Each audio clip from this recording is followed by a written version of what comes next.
Olá, bem-vindo à 16ª edição do programa Magistratura e Sociedade, iniciativa da Escola Superior da Magistratura, que tem por objetivo inserir magistrados nas ciências humanas e sociais como forma de apropriação de conteúdo social e humanitário.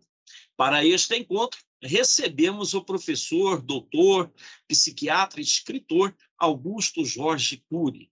Formado em Medicina pela Faculdade de Medicina de São José do Rio Preto, concluiu o doutorado internacional pela Florida Christian University em 2013. Na carreira, dedica-se à pesquisa sobre as dinâmicas da emoção. Augusto Cury é autor da Teoria da Inteligência Multifocal, hoje adotada pela Universidade de São Paulo. Como escritor, seus livros foram publicados em cerca de 70 países, com 25 milhões de livros vendidos somente no Brasil.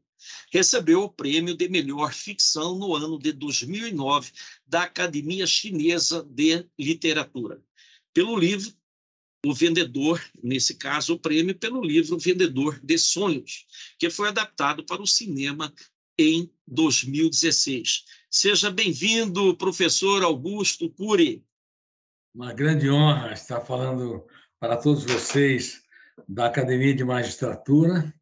Bom, hoje na nossa conversa prévia, antes de iniciar a entrevista, eu perguntei se eu posso me aprofundar e deixar todo mundo confuso. Eu vou fazer isso porque a última fronteira da ciência não foi estudada, que é o processo de construção de pensamentos, e neste país que não valoriza os seus cientistas, antes de publicar meu primeiro livro, eu escrevi mais de 3.000 páginas sobre ela, o processo de construção de pensamentos a nível consciente e inconsciente, os tipos de pensamentos, o eu como líder da psique, os papéis da memória, o programa de gestão da emoção e a lógica do conhecimento.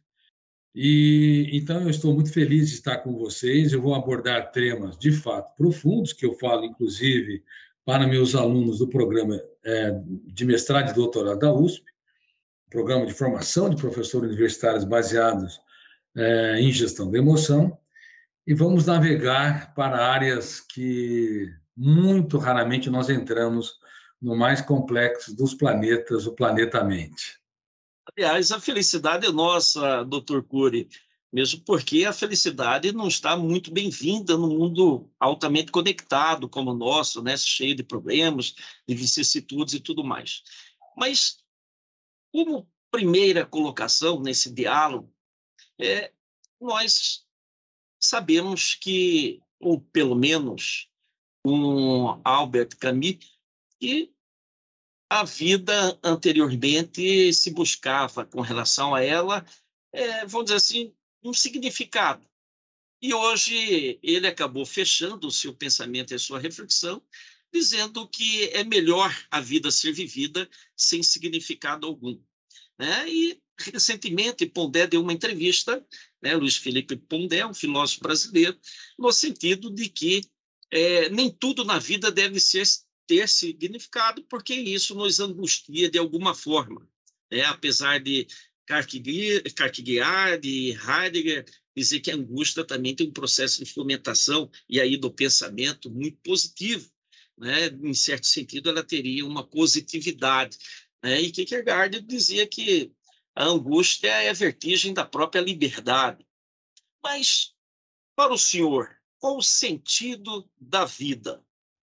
Em primeiro lugar, por um lado, estes autores como Camus, Pondé, Kierkegaard, que foi o pai do existencialismo,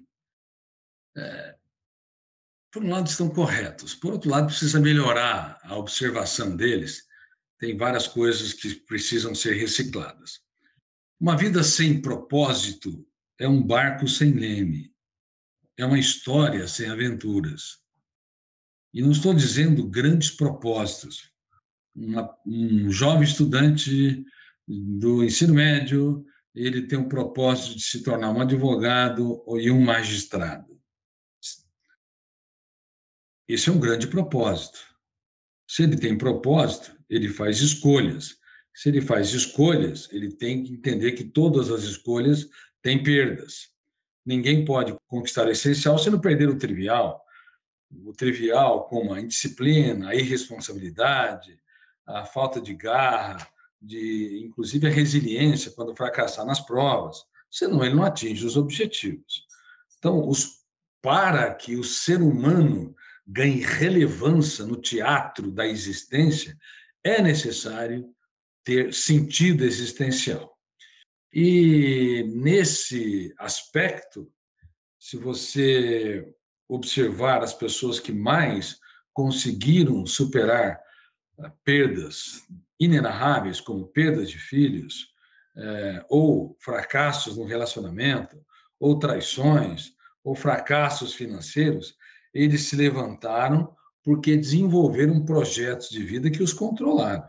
Viver sem esses projetos de vida é um risco muito grande para fomentar uma insatisfação, porque só os elementos que estão ao nosso redor, por exemplo, apoios, valorização, reconhecimentos, eventos que poderiam financiar as nossas atitudes para que podermos chegar a objetivos desejáveis, nem sempre eles são suficientes, porque uma criança que foi, por exemplo, massacrada, a sua família massacrada na Ucrânia, e de repente não tem mais os seus pais, e numa guerra insana e injustificável, perdeu as pessoas mais caras.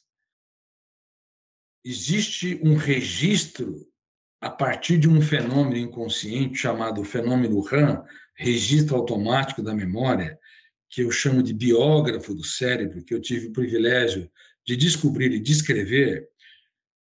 Ele arquiva tudo no córtex cerebral, mas arquiva tudo aquilo que tem mais alto volume emocional. Então, perdas dramáticas podem se tornar janelas killers ou traumáticas com duplo poder.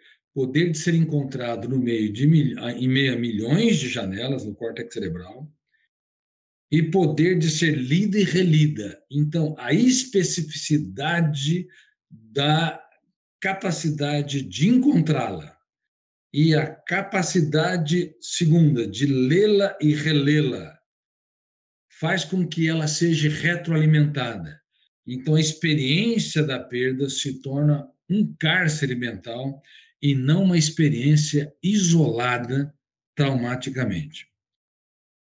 Isso é muito importante. Por quê? Porque se o eu não atua tendo propósito, bom, eu preciso vencer o meu drama, eu preciso neutralizar a dor que eu sofri. Eu tenho a necessidade de, apesar de todas as mazelas, todas as fraturas existenciais e emocionais, eu posso ser autor da minha própria história e dar um significado para ela.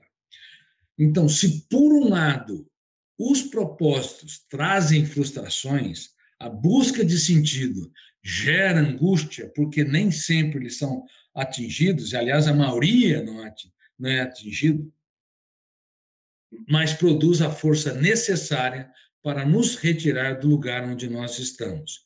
Se você pegar uma pessoa com um quadro depressivo grave, ela vai perdendo espontaneamente o sentido de vida, o propósito existencial. Se você pega uma pessoa com um ataque de pânico, uma sensação súbita e urgente vai morrer ou desmaiar, e eles começam a repetir 1, 2 ou 3 vezes por semana, aí gera-se a síndrome do pânico. E ela vai se arrastando. Se passa em um psiquiatra, 2, 3, um cardiologista, 2, 3, enfim, o neurologista, e não se resolve, uma das sequelas é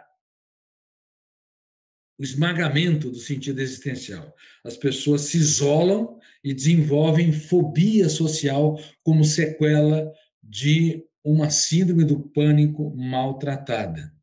A mesma coisa ocorre quando uma pessoa tem farmacodependência e outros transtornos emocionais mais importantes. Então, viver com propósito é muito importante. Só que propósito não é desejo, propósito é sonho, é um projeto de vida, porque desejos não resistem aos problemas, às crises e dificuldades, e até mesmo às vaias e desânimos que ocorrem no calor da segunda-feira, ao longo da semana, da história, do mês, e assim por diante. Propósitos são projetos que, mesmo quando o mundo desaba sobre nós nos tornamos autores da nossa própria história, porque nos motiva a superar as barreiras e também a escrever os capítulos mais importantes da nossa história nos momentos mais dramáticos da nossa vida. O propósito seria o sentido em ação, seria, doutor Cury, seria o planejamento do sentido que você deu à própria vida, não é isso? Exatamente. E nós estamos vivendo, doutor Gonçalves, estamos vivendo na era sem propósito, na era da perda da motivação para a vida. Nunca centenas de milhões de pessoas foram mentalmente desmotivadas, inertes, preguiçosas. Elas têm baixo nível de resiliência e baixa capacidade de ter garra e até doses de teimosia para não desistir dos seus sonhos. Elas trocam de sonhos como trocam de camisa, como trocam de roupa. E isso não é propósito, são desejos. E estamos na era dos desejos e não na era dos sonhos. A intoxicação digital, devido à quantidade de cenas e ambientes que são trocadas. Veja bem, se você pegar o imperador romano, pega o imperador Augusto, primeiro imperador romano, que era o sobrinho de César. Depois, se você vê, pega Tibério César, a Calígula, e depois, em seguida, Cláudio, Nero, aí você vai ver Vespasiano e Tito. Enfim, você pega a sequência dos grandes imperadores, o Império Romano, ele se sustentou porque havia um grande propósito de que houvesse, entre aspas, liberdades dos povos a praticarem as suas religiões, tá certo? E de que o sistema político romano pudesse ser pulverizado em toda a Europa, ali parte do Oriente Médio, assim por diante. É um propósito atroz, é um propósito de dominação, mas era um propósito que movia. Se não houvesse isso, não era possível sobreviver o Império Romano, porque se você perceber Tibério César, ele foi um promíscuo. Nos últimos anos, ele abandonou a Roma, não tinha prazer de exercer as suas funções como político. Depois veio Calígula e Tibério, quando ia escolher o seu sucessor, estava num templo e ali o misticismo tomou conta dele. O primeiro que aparecer, ou seu neto ou seu sobrinho Calígula, seria aquele que ascenderia ao trono. E veio Calígula, que tinha baixa qualificação intelectual e também era muito promíscuo, muito reativo, predador, e ele entronizou seu sobrinho Calígula e disse para ele poupar Tibério Neto. E uma das primeiras atitudes de Calígula foi eliminar Tibério Neto. E Calígula teve rompante de ser divino, foi assassinado. Cláudio teve esses rompantes, teve problema. Nero foi assassinado. Enfim, como é que sobreviveu com tantas rupturas? É porque havia projetos, havia propósito, estava no seio dos romanos. Se não há propósito para a sociedade brasileira sobreviver, independente de esquerda e de direita, se não houver pacificação, os radicalismos, eles acabam ganhando musculatura. Ganhando musculatura. Se o judiciário, em destaque o Supremo Tribunal Federal e todas as demais instâncias, não perceber que antes de amar o seu ego deve amar a Constituição e deve amar a sociedade, isso acaba havendo uma politização do STF. Eu nem estou entrando em detalhes se um está politizando ou não. Estou falando que no mundo todo há esses problemas, entendeu? Um caldo humanitário, né? Levar um caldo humanitário, pessoal, de reflexão, dentro dos limites da quadra das pessoas, do ser humano. Exatamente. E vamos falar sobre o cerceamento das ideias. As ideias são como sementes. O maior favor que se faz a uma semente é sepultá-las, porque ela se torna uma árvore que se torna uma floresta. O maior favor que se faz às ideias é cerceá-las, porque elas se tornam uma árvore e se tornam uma floresta. E é engraçado, eu gosto muito de ler história, lendo Joséfos, que foi um grande historiador judeu. Joséfos falou que quando Vespasiano foi a sua tropa, né, os vários batalhões o entronizaram como imperador, ele não queria, mas eles forçaram, inclusive até com pressão da espada, porque eles detestavam o imperador que foi nomeado lá pelo Senado. E aí, quando ele, enfim, decidiu, naquela época não havia redes sociais, não havia telefone, não havia meio de comunicação, e se espalhou como agulha, fagulha no palheiro, e passou pelas nações. Eu quero dizer o seguinte, que eu já dei palestra no STF, tenho vários leitores ali, mas o maior favor que se faz às ideias é cerceá-las, porque elas, se naquela época era impossível contê-las, ainda mais hoje, elas se tornam árvores que se tornam uma floresta. Então, nós temos que viver uma vida com um propósito, uma vida onde o eu ele tem metas. A sociedade e a Constituição é muito mais importante do que meu próprio ego. É verdade. E o senhor, quando citou Tibério, o grande imperador romano, e a ascensão aí de Calígula para o trono, ali foi um jogo do acaso, um jogo da sorte, quer dizer, aquele que primeiro entrar será o meu sucessor e tudo mais. Exatamente.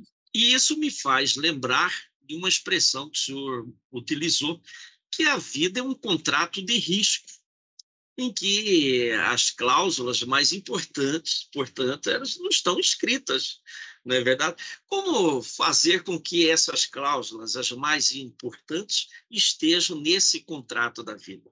Essa é uma pergunta muito interessante. O senhor é desembargador, né? Não, eu sou juiz de direito. Juiz de direito. Juiz de que área você é juiz? Do civil, eu fui muito tempo da área criminal e hoje eu estou migrado para o civil. Tá. Então, vamos lá. O senhor jamais admitiria, ou nenhum jurista admitiria, que um ser humano assinasse um contrato com cláusulas mal escritas. Concorda? Certeza. E ainda mais sem cláusulas. Ainda mais sem cláusulas. Seria uma atrocidade, uma aberração. Mas a vida é um contrato de riscos sem cláusulas definidas. Quando nossos pais eles nos colocaram no jogo da vida, imagina que nós tínhamos que ter um encontro raríssimo de acontecer, um óvulo com um espermatozoide. E o espermatozoide, ele tinha que ter uma crença nele mesmo, porque havia 40 milhões de outros concorrentes querendo cancelá-lo. É mais do que o discurso de ódio hoje nas redes sociais, mais do que os haters. Cancelá-lo, pisoteá-lo, sabotá-lo por baixo, por cima, era impossível quase enfrentar e superar. É mais difícil do que entrar milhares de vezes na magistratura, um concurso, ou na medicina. Eu sou médico, na minha época havia 100 por 1. Imagina, 40 milhões para um sortudo. E esse concorrente lutou de maneiras tão desesperadas que se tornou o maior alpinista da história. Venceu Montes Everest, venceu oceanos, não nadou 1.000 metros.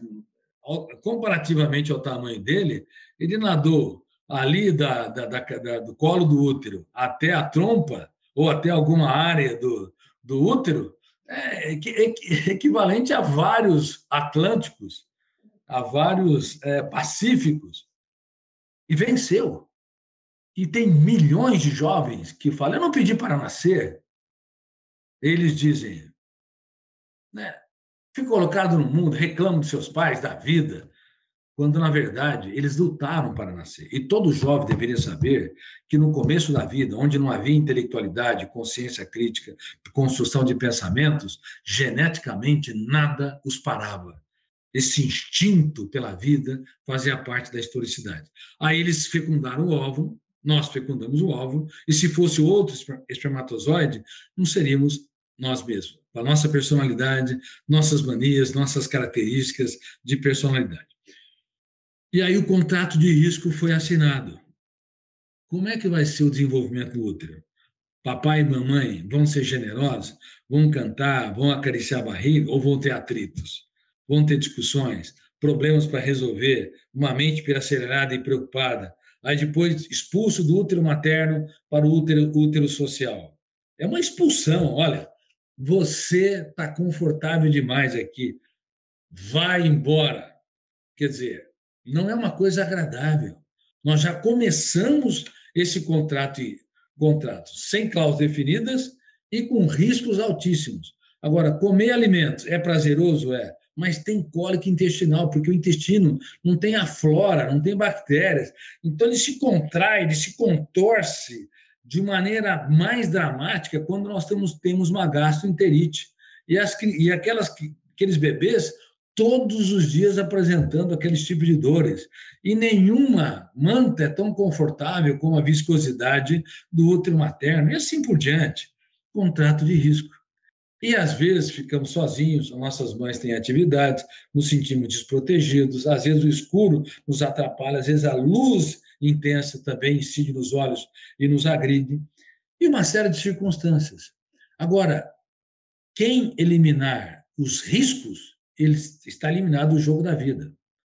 Por isso que eu digo, sucessos e fracassos, risos e lágrimas, aplausos e vaias, fazem parte da história de cada ser humano. Quem quiser eliminar completamente a dor, os riscos, não vai conseguir escrever os capítulos mais nobres da sua história nos momentos mais dramáticos da sua vida. E o que é interessante, e finalizo, é que grande parte das pessoas não tem a mínima noção de que assinaram um contrato de risco.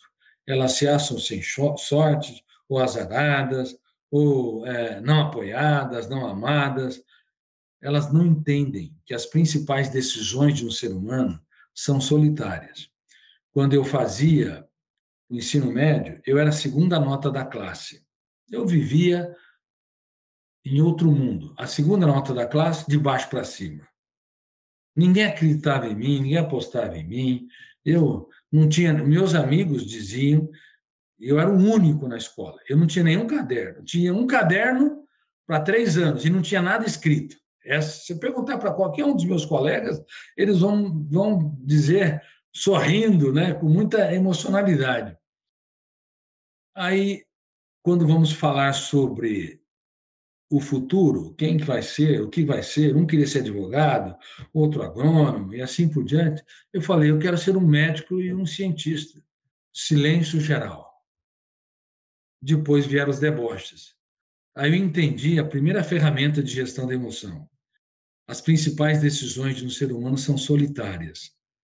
Se você esperar o apoio da plateia para te encorajar, reconhecimento, para te dar energia, provavelmente você vai adiar grandes decisões na vida. E eu estudei 12 a 14 horas, entrei na faculdade de medicina e depois de 20 anos recebi o título de membro de honra do Instituto Europeu de Inteligência. Agora imagina, eu, membro de honra, não apenas gênio, membro de honra entre os gênios. Eu falei, eu acho que eu engano bem, hein? Nada, merecido e muito bem merecido. O senhor falou lá no início do nosso diálogo, o senhor falou e pintou um quadro bastante interessante, inclusive para as reflexões sociológicas e especialmente filosóficas, e também para os psiquiatras, especialmente quando o senhor fala escravo da mente. Né? O senhor juntou esse termo escravo da mente, que é muito interessante no mundo que hoje nós temos mais de 10 milhões de pessoas presas, né? E aí tem os Estados Unidos como campeão, passando pela China, o Brasil. Então, na verdade, aquilo que Sartre dizia lá do existencialismo, que o senhor também citou, nascemos ou estamos fadados a sermos livres, ou seja, condenados, né, a sermos livres. Que liberdade é essa que pensamos ter quando a mente acaba nos escravizando, doutor Cury? Bom, essa é a grande questão. Kierkegaard começou o existencialismo, aí depois vieram uma série de notáveis pensadores, Nietzsche, Merleau-Ponty, Jean-Paul Sartre, e assim por diante. E Jean-Paul Sartre defendia essa tese. A existência precede a essência, ou seja, eu tenho que existir primeiro para incorporar a essência, porque senão ela está solitária em si mesma e ela jamais vai existir, porque, pelo menos para mim, porque se eu não existo. Então a existência, ela precede a essência. E também que o ser humano está condenado a ser livre. E, de fato, se você vê um bebê, ele quer escapar do colo da mãe e experimentar novos objetos, colocar na boca, explorar o espaço, o tempo. Um garoto quer construir novas amizades, ele arrisca-se para construir novas relações. Um adulto sonha e entende, e pelo menos minimamente, que quem vem sem riscos triunfa sem glórias. E um idoso pode recordar as suas aventuras, os seus desafios, também é uma forma de procurar liberdade. Se você for ver historicamente, nenhum povo suporta, durante muito tempo, estar debaixo de uma ditadura. Cedo ou tarde vai haver uma revolução, não tem jeito. Mesmo a Venezuela, que está toda ali aparelhada e as pessoas não têm liberdade de expressão, cedo ou tarde o sistema cai, porque no nada consegue reter o sistema. E pessoas aprisionadas nos presídios, os cárceres de ferro, vão sonhar com a liberdade, ou vão sonhar com um túnel, ou vão sonhar com novas propostas e argumentos de seus advogados, ou até mesmo quando com o cumprimento da pena. Isso é inerente ao ser humano. Só o que Sartre não sabia, todos os existencialistas não sabia, que o ser humano não está condenado a ser livre como ele pensa. Ele está condenado a ser livre conscientemente. Mas há copilotos ou coautores no córtex cerebral que surgem em frações de segundos e que nos impedem de desenvolver essa liberdade plena. Um deles é o gatilho da memória. Enquanto eu estou falando, o gatilho está disparando no seu córtex cerebral e você está meneando a cabeça, concordando e entendendo. Esse gatilho é um fenômeno inconsciente. O segundo fenômeno são janelas. Tem as janelas saudáveis, lights. Tem as janelas traumáticas ou killers, assassino prazer, alegria, o encanto. E tem as janelas neutras, que é a maior parte das janelas ou arquivos do córtex cerebral, mais de 90%. Quando detona o gatilho, abre uma janela traumática ou killer, o volume de tensão é tão grande que um terceiro fenômeno, a âncora da memória, se instala, fechando o circuito. O circuito fecha-se e milhares de janelas com milhões de dados não são acessados para darmos respostas inteligentes nas situações estressantes. E o quarto fenômeno começa a ler e reler aquela área. Então, o gatilho dispara, abre janela killer, o volume de tensão faz com que a âncora fixe o navio do eu ali, gerando uma hiperfoco, e o autofluxo só lê e relê aquela área. Então, onde está a liberdade?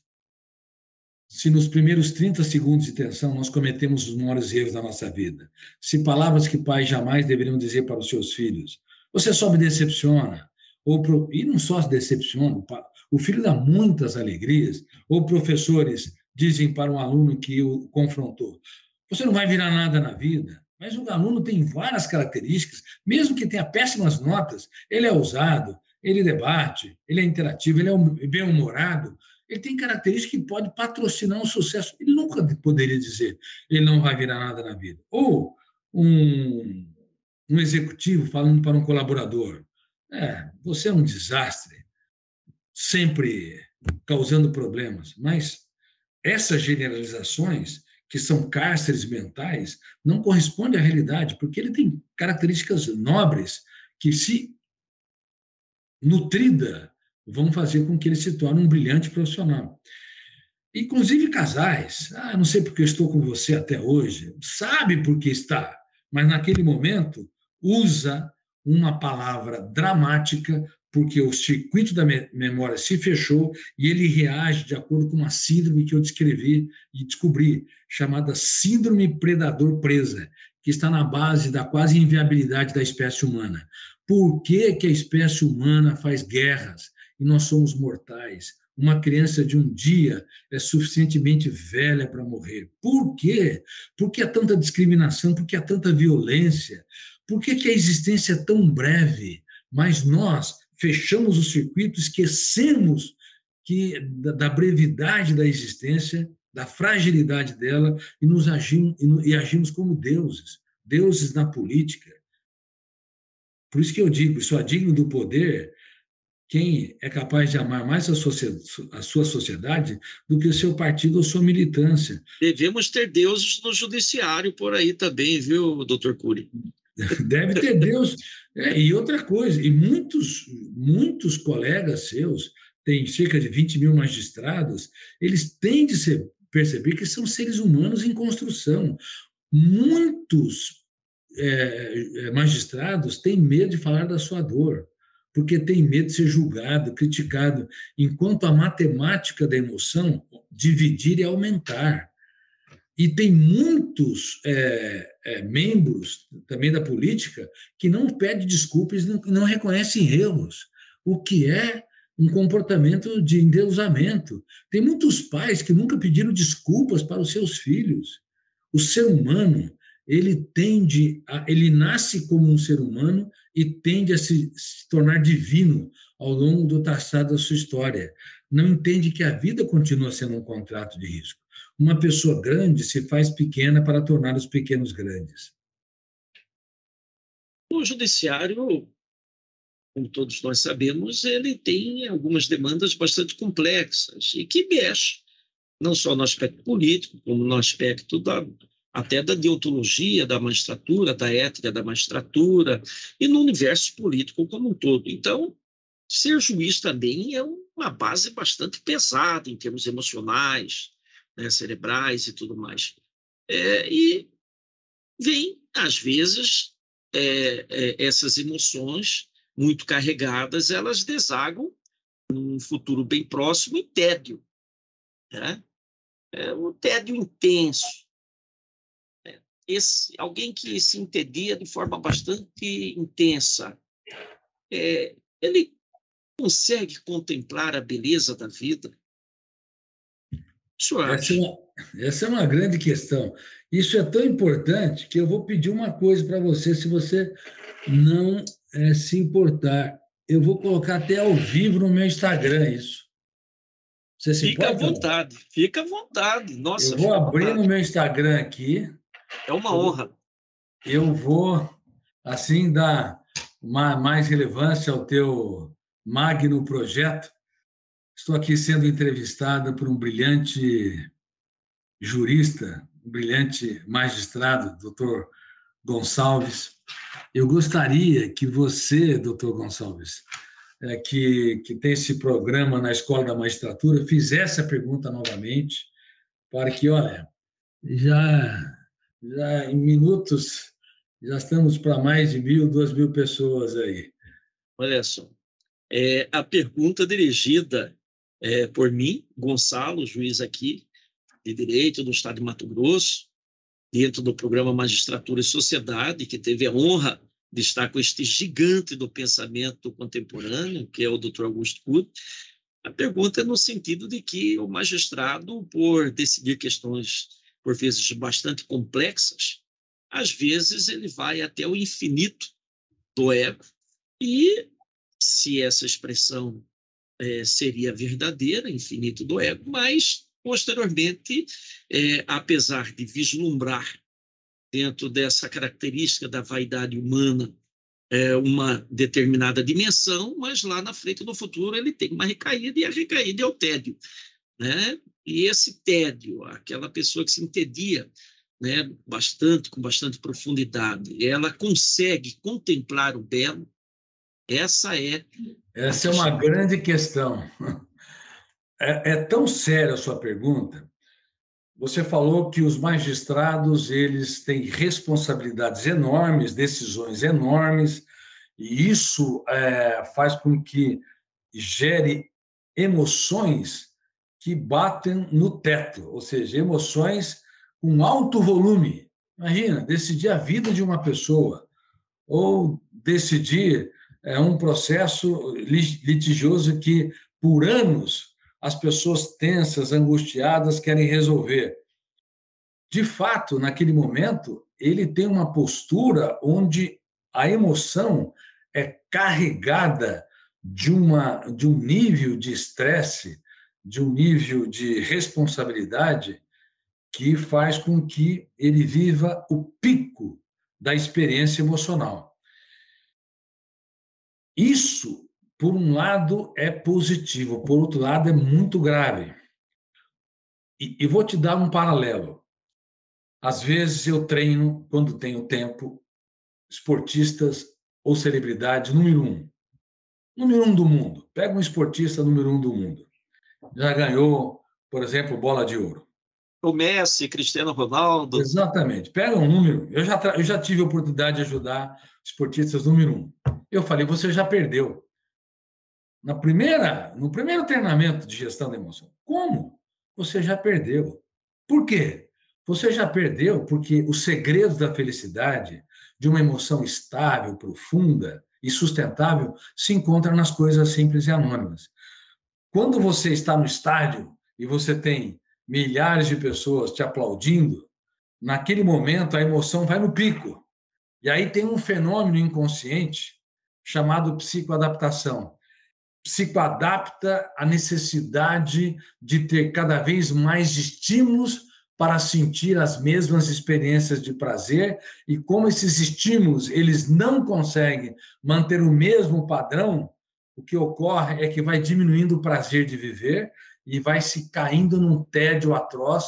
E agora, centenas de pessoas aplaudindo ou pedindo autógrafos não produz o mesmo encanto.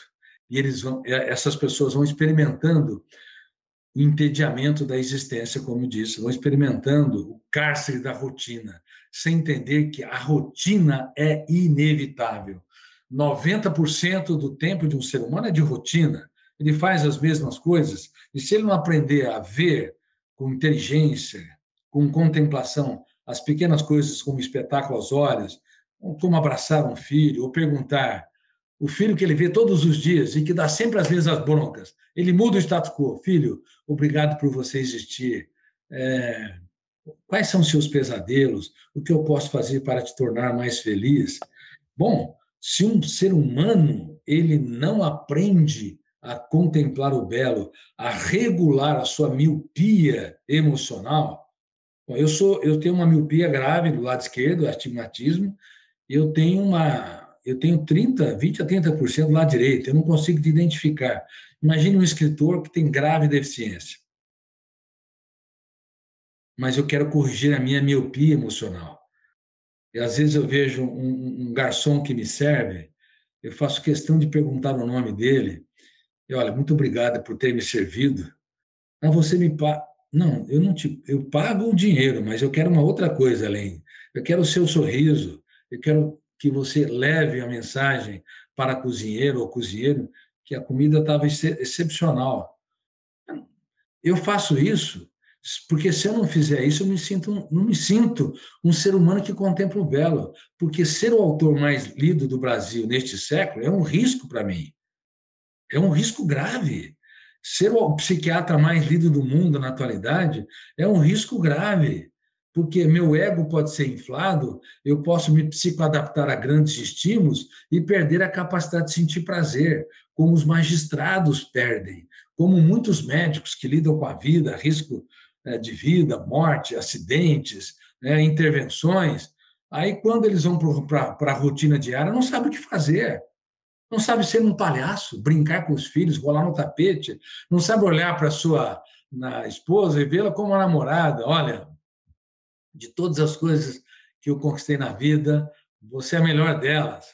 Ou ela olhar para ele e falar, olha, obrigado por você existir, você está chato hoje, mas você é admirável. Ou seja, nós não dançamos a valsa da vida, libertando o imaginário para surpreender e encantar os outros. Vivemos uma rotina massacrante.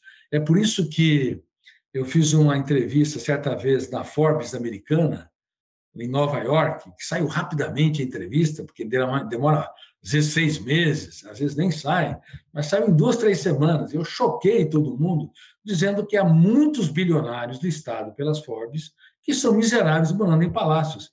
Eles passaram por tantas aventuras, por tantos desafios, conquistaram bilhões de dólares, e isso se tornou uma armadilha. Por quê? Você não precisa de tudo aquilo para viver, a não ser que você tenha um projeto social. Bom, eu vou ganhar dinheiro para dar cada vez mais emprego, para promover a saúde mental, emocional, para aplicar em projetos que aliviam a dor das pessoas. Caso contrário, o sucesso é mais difícil de trabalhar do que o fracasso. E o risco do sucesso é mexer com esse fenômeno, que também eu tive o privilégio de descobrir e descrever, que é a psicoadaptação, que é a incapacidade da emoção humana sentir prazer ou dor diante dos mesmos estímulos. Uma mãe, quando perde um filho, se ela não psicoadaptar à perda, ela vai paralisar a vida dela no velório do filho. Ela nunca mais vai conseguir sobreviver, abraçar os outros filhos de maneira leve, suave, sorrir para a vida e sonhar. Então, a psicoadaptação é importante. Só as janelas killers, né, que o senhor... São as janelas killers. Ela tem que se psicoadaptar. Se não... E também tem o outro lado. A psicoadaptação é grave. Ela tem um lado onde as pessoas perdem o encanto pelas pessoas. Os pais dialogam com os filhos quando eles não sabem falar. Dialogam muito com os bebês. Depois eles se calam quando o filho aprende a falar. Os pais se tornam palhaços, querem roubar um sorriso quando eles não entendem a piada, não entendem a linguística. Mas se calam, se tornam sisudos e criticistas quando os filhos desenvolvem sua personalidade. E isso no mundo todo, indicando que a humanidade está doente, formando pessoas doentes para uma sociedade doente, indicando que as universidades, como Harvard, Cambridge, Oxford, a Universidade de São Paulo, a Unicamp, as grandes universidades estão doentes do ponto de vista de gestão da emoção, porque não ensina nada às pessoas a contemplar o belo, a romper o cárcere da psicoadaptação, a ter um eu que impugna pensamentos perturbadores, um eu que abre o leque da mente para surpreender o outro ou a outra, e não para viver numa rotina massacrante, sem encantar quem nós amamos, sendo pessoas chatas, insuportáveis. É aquilo que o senhor muito bem retratou e uma expressão, são os mendigos emocionais, né? E é muito interessante que, dentro dessa pressão toda que vivemos, doutor Cury, quais seriam as ferramentas de gestão da emoção? O que ou nós temos à disposição como ferramenta para afastar, né, toda a ansiedade, a angústia, essa tristeza, e dar mais sentido e propósito a essa vida? Que tipo de ferramenta estão aí? Bom, ser um mendigo emocional é um termo novo que eu tenho usado e também tem chocado muitas pessoas. Obrigado por essa pergunta. A era dos mendigos emocionais é uma era perniciosa, onde se precisa de muitos estímulos para sentir migalhas de prazer. Uma pessoa rica, ela faz muito das pequenas coisas. Uma pessoa pobre, do ponto de vista psiquiátrico e sociológico, precisa de muito para sentir pouco. Muito reconhecimento, às vezes produtos, aplausos, para sentir experiências parcas de prazer. E isso é grave. Nós estamos assistindo centenas de milhões de pessoas morando em boas casas, inclusive de condomínios e belos apartamentos, mas mendigando o pão da alegria. É por isso até que nós estamos lançando um programa de gestão da emoção para o futuro das habitações, futuro e presente das habitações, porque as pessoas compram camas macias, mas não dormem, porque sofrem pelo futuro. Têm estofados, mas não relaxam, porque cobram demais de si. Elas têm mesa farta, mas são magérrimos emocionalmente. Nutrem 10 trilhões de células, mas elas não conseguem abraçar mais, elogiar mais, brincar mais, ser bem-humorados. São pessoas que têm uma nutrição péssima emocional. E é por isso que os casais começam o relacionamento no céu do romance. E como eu disse, né, eu prometo que eu te amarei na saúde, na doença, na alegria, na tristeza, por todos os dias da minha vida, eu minto que te amarei, entendeu? Porque é uma mentira, é uma boa intenção. E o inferno emocional está cheio de pessoas bem intencionadas. É uma excelente intenção, mas se não houver treinamento, não é possível amar, porque ele ou ela vai te frustrar, ele ou ela vai te irritar, ele ou ela não vai corresponder às suas expectativas. Naquele momento vai detonar o gatilho, abrir a janela killer, a âncora vai fechar o circuito e nos primeiros 30 segundos de tensão damos respostas que jamais deveríamos dizer. Então, nós precisamos treinar o nosso eu para liderar a nossa mente, para desenvolvermos habilidades como pensar antes de agir, se colocar no lugar do outro, né? Ou a empatia, o altruísmo, a solidariedade, ou ver um charme nos defeitos dos outros. Ver um charme, porque ninguém muda ninguém, temos o poder de piorar os outros, não de Cumprir o mudar. mandamento de Jesus, né? Amar ao próximo como a si mesmo. É uma saída também, É ainda uma que saída. difícil, ainda que É difícil. saída. E ele falou uma coisa seríssima. Amar o próximo como a ti mesmo, quer dizer, se você não amar, não tiver um caso de amor consigo, não adianta querer pressionar os outros para te amar ou você para amá-lo. Se você tem baixa autoestima, se você não namora a vida, você não vai namorar o outro. Hoje as pessoas cobram demais de si, elas se punem demais. Toda pessoa que cobra demais de si não sabe namorar a vida, não sabe se namorar. E como é que vai namorar o outro? Como é que vai ter paciência, calma, tranquilidade na relação com os filhos? Não tem jeito. É um problema. E os ciúmes? Ciúmes. Os ciúmes que nós imaginávamos que deveria ser banido, ou seria banido no século XXI, porque a era das liberdades é até a da liberdade, às vezes sem perceber que a minha liberdade, confronto com a do outro, é uma liberdade irresponsável. Os ciúmes, de acordo com os fenômenos que estão nos bastidores da mente humana, no processo de construção de pensamentos e gestão da emoção, tem uma tese muito interessante. Ciúmes é saudade de mim. Milhões de pessoas têm crise de ciúmes, inclusive adolescentes. Os adolescentes não sabem amar. Eles têm necessidade de dominar, de controlar. Ciúmes, todas essas pessoas que praticam ciúmes, no fundo, têm saudade de si, exigem do outro aquilo que não dão para si. Não brinca, não se namora, não vê um charme nos seus defeitos, não vive uma vida mais suave. Não, depois de uma derrota, não sacode a poeira, agora que eu vou lutar pelos meus sonhos, agora que eu vou me reinventar. Então, o eu não é treinado nas escolas. As escolas cartesianas, racionalistas, no mundo todo, mesmo as melhores universidades, elas não preparam o ser humano para pilotar a aeronave mental.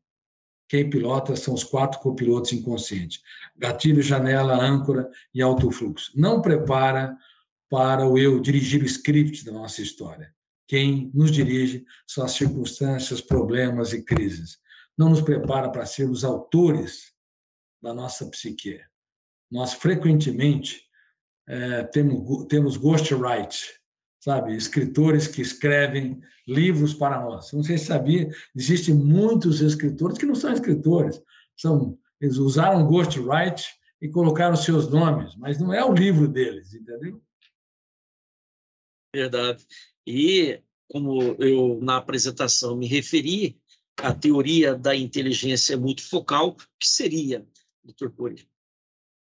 A teoria da inteligência multifocal é uma das raras teorias mundiais que estuda o processo de construção de pensamentos. Veja bem, Freud falou do inconsciente, mas ele não teve oportunidade de estudar os fenômenos que estão no inconsciente. Por exemplo, quando uma pessoa tem medo do público, demofobia, ou medo de falar em público, já não é só medo de público, glossofobia, e 75% tem medo de falar em público, preferem enfrentar riscos de vida do que enfrentar plateias. Ou claustrofobia, ou alodoxafobia, medo da opinião ou dos haters. No exato momento em que uma pessoa está diante de um estímulo fóbico, entra em ação fenômenos inconscientes que Freud não teve oportunidade de estudar.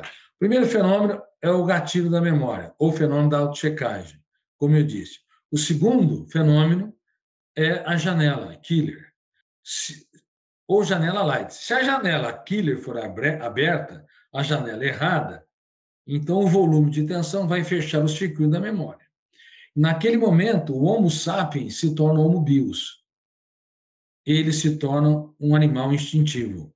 Ele reage tal qual um africano diante de uma fera nas savanas, ou um índio na selva amazônica diante de uma serpente.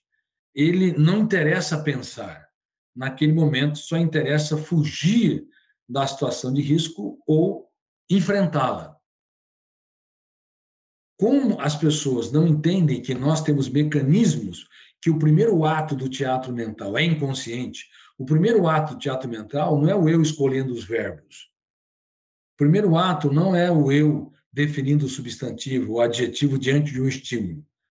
Quando eu vejo, por exemplo, este copo com água, o primeiro ato, detona o gatilho, abre a janela, a âncora se fixa e o autofluxo lê, o primeiro ato é inconsciente e ele demora alguns segundos. E nas discussões, nos atritos, nos estresses, isso é um desastre, porque se o eu não sabe que ele não iniciou, quem iniciou foram os copilotos, e se ele não tomar o manche como instrumento de navegação, ele não vai usar técnicas como arte de duvidar. Eu duvido de tudo aquilo que me controla, critico cada ideia perturbadora e determino estrategicamente gerir a minha mente. Então, se o eu não entrar no segundo ato, o primeiro ato não dura 3, 4 segundos, ele dura horas. E aí as pessoas eternizam discussões. E aí um pequeno atrito vira uma grande violência. Aí nos estádios ocorrem depredações e pessoas comuns que supostamente não são violentas acabam criando um clima altamente violento. Por isso que raramente, inclusive Herbert Spencer falava sobre isso, né, o grande sociólogo, que a violência em público ela tinha uma dimensionalidade muito maior do que a violência individual ou entre duas pessoas. E por isso que também os partidos acabam eles se digladiando muito, porque se torna uma perda do controle intenso. E é por isso que, reitero, para pacificar um país, pessoas de um partido, por exemplo, pessoas de um partido vencedor, tendem a elogiar ganhos, fenômenos que funcionaram no governo anterior, porque só apontar falhas, só apontar defeitos, isso cria mais radicalismo e há uma infantilização na política. Aliás, a idade emocional das pessoas que estão na política não é muito grande. Não é de 40, 50, 60 anos. A idade emocional em termos de maturidade muitas vezes é de 20 anos. São de colegiais, entendeu? Que discute por bobagens e não leva a sociedade no seu mais alto nível. Adversários que consideram adversários como inimigos e não conseguem elogiar projetos que funcionaram, nunca vão pacificar o país. A grandeza de um ser humano está em você aplaudir os diferentes, porque na essência nós nos amamos, nas diferenças nós nos respeitamos. mas não apenas no Brasil, mas no mundo todo, infelizmente, no mundo todo, geralmente os países são entregues por homens e mulheres que têm seus 30, 40, 50, 60 anos, 70 anos de idade emocional. Biden, 80 anos, mas em termos de maturidade emocional, de gestão da emoção, do eu como autor da própria história, ainda são adolescentes, pelo menos a maioria. Infelizmente, doutor Cury, infelizmente, tem a escravidão mental e tem a escravidão temporal do nosso tempo do programa, e isso daí nos apeia de grandes conversas, grandes diálogos como esse que está sendo travado neste momento. Eu agradeço muito, profundamente, a presença do senhor na Magistratura e Sociedade. A Escola Superior da Magistratura de Mato Grosso o agradece, né, os seus diretores, o desembargador Marcos Machado, a desembargadora Helena Maria, a presidente do Tribunal de Justiça, a desembargadora Maria Helena Povos, todos nós, toda a nossa equipe, estamos, assim, muito agradecidos e honrados pela presença do senhor. E passo a palavra para as suas considerações finais sobre esse diálogo que travamos no dia de hoje. Eu fiquei muito honrado porque essa entrevista foi muito inteligente. Eu quero finalizar dizendo que a mente mente. A mente é a maior contadora de mentiras do teatro da existência. Você não precisa de ter pessoas que te estressam para viver uma vida estressante. Basta você deixar sua mente livre, que você vai cobrar demais, ruminar o passado ou sofrer por aquilo que não existiu. Você não precisa assistir filme de terror para se aterrorizar. Basta você deixar sua mente sem gestão, o seu eu sem autor da própria história, impugnando, reciclando e decidindo como o magistrado faz no fórum da vida. O magistrado tem um fórum, o magistrado julga, tem o Ministério Público que denuncia. Nós precisamos do Ministério Público, que é a consciência crítica, e precisamos do advogado de defesa. Então, na mente humana, nós temos que ter esses três elementos metaforicamente. A consciência crítica, o advogado de defesa, que impugna, discorda e confronta de todo lixo mental, e o juiz, o magistrado, que decide ser autor da própria história, decide ser gestor da sua própria mente e não se curvar à dor nunca. Se a mente mente, ela pode transformar uma barata num dinossauro, ela pode se tornar um adversário, um inimigo a ser abatido, ela pode transformar o seu padrão de beleza, que não está de acordo com o padrão tirânico de beleza, uma autopunição grave. E aí a consequência é que vocês acabam não entendendo que beleza está nos olhos de quem vê. E há milhões de jovens se mutilando nos banheiros e os pais não sabem, porque eles estão tentando neutralizar a dor emocional intensa através da dor física. Não entende que a mente mente, não entende que tem de ter um caso de amor com a sua própria psique, não entende que o seu eu, ele deve ser o tanto quanto possível diretor do seu próprio script, reitero, piloto da aeronave mental.